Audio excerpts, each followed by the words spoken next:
All right, just got this question on Ask Tim Anything from Chris. Chris says, hey Tim, Grant Cardone says that once you hit 23 units, that's the turning point where your portfolio starts to scale quickly. Do you agree? Is there a different number you would say is the turning point? Thank you.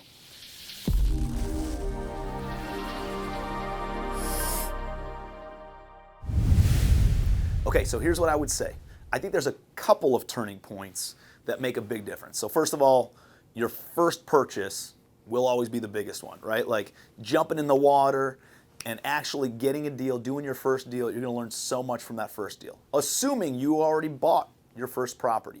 At what point does your portfolio really start to scale?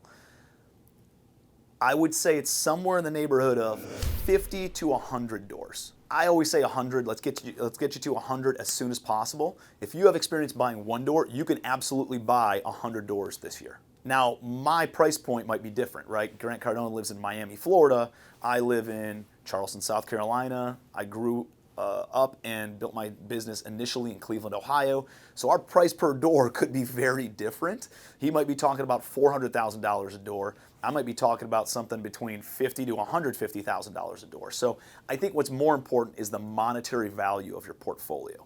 And once you get up to around $10 million rental portfolio, now you have the experience, the liquidity typically, and the balance sheet to then be able to bid on most other properties. And again, I'd say it's around 100 units at $100,000 a piece, but maybe you got some single family, maybe you got some multifamily, or some commercial properties. But if you get to a $10 million rental portfolio, you can now qualify for financing on 98% of all properties, all commercial properties, and 100%, pretty much 100% of all residential properties once you have a portfolio of that size.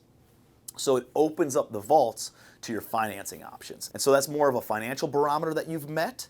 And then once you've hit that, now you can go and get financing, and now you can take down pretty much any deal and get a seat at the table. You can qualify for those financing and get the respect, right, as somebody who actually can qualify and execute on deals of that size. So as a recap, whether it's 23 doors or 100 doors or anywhere in the middle, the key here is hitting the $10 million of portfolio value. Assets under management. Once you hit there, you have the net worth, typically you have the liquidity, and you have the experience to then qualify for 98% of all commercial deals in the country.